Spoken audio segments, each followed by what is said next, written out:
interacting with American law enforcement was something that came up in each of my foreign assignments, and as I told the head of the FBI, Director Louis Freeh, when I met him in 1999, I had some instinct for that because both of my grandfathers were New York City policemen.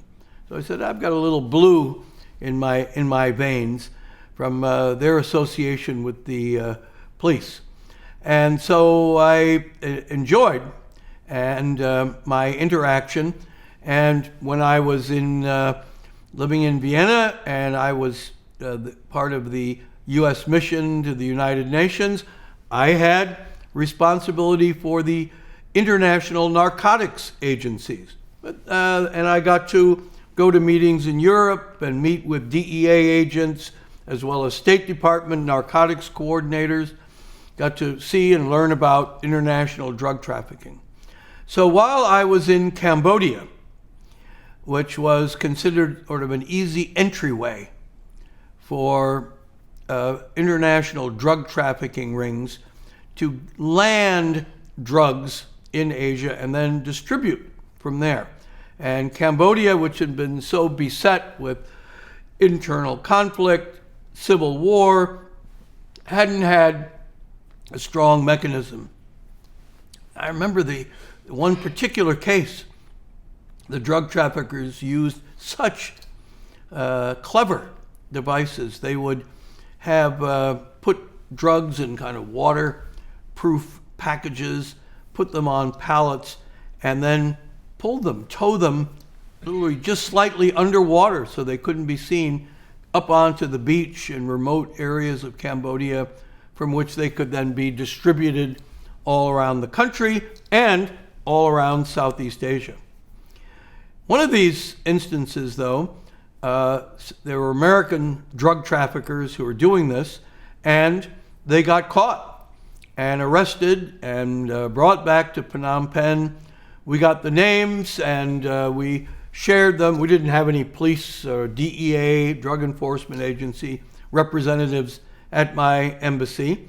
But in 1999, when these drug traffickers were captured by the Cambodians and Cambodian police, we were asked, are they wanted in the U.S., sent the names to the DEA representatives in Bangkok, Thailand, at the U.S. Embassy there, and we got back no answer, or that the names weren't known to them. Anyway, the Cambodian police ended up letting them go. So they were there in Phnom Penh. They weren't held for us because we didn't have any information about it. But they had arrived without travel documents and passports and weren't going to be able to leave the country. And they would need passports. And so they were in contact with my consular officer at my embassy in the capital city of Phnom Penh, when we got a message from the Drug Enforcement Agency, DEA in Bangkok, saying, oh, we've double checked on these names and these individuals are definitely wanted and we want to have them arrested. So how do we find them and how do we get them so that they can be arrested? So came up with, and I designed a sting operation.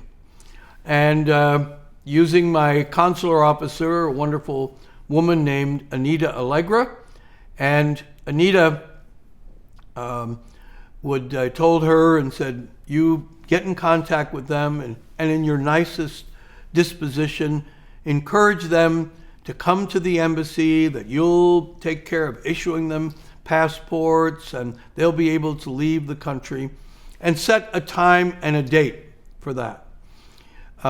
So she did that, and we arranged for several days later. I then had my deputy, Carol Rodley, and worked with our senior intelligence officials, be in touch with the Cambodian police, and we set up a operation so that the Cambodian police would be waiting outside the embassy near the entrance where they would be coming in to go in and get their new passports. And we would have one of our embassy officers out there with them. And we would be up in my office, which had a big window. We could look out and see what was going on. And we're all connected with by radio. And so Anita Allegra, the consular officer, talks to them. They're coming. They said, oh, we're on our way, coming to the embassy. And as they come walking up and we see them, Carol Rodley sends the word, now, now, now. And our people tell the Cambodian police, identify them. The police who are looking, they're all undercover, just sitting around having coffee, suddenly spring up. They're up. They surprise them, got them in handcuffs, arrest them. The DEA agents will come over from Bangkok, escort them on the plane out back to the United States, where they will be tried. And later, the DEA sent an officer to come to Phnom Penh with these kind of awards and certificates to give to us for our exceptional work, our exceptional contribution in enforcing U.S. laws. And I was told at that time that those arrests led to about 18 to 20 other prosecutions, convictions.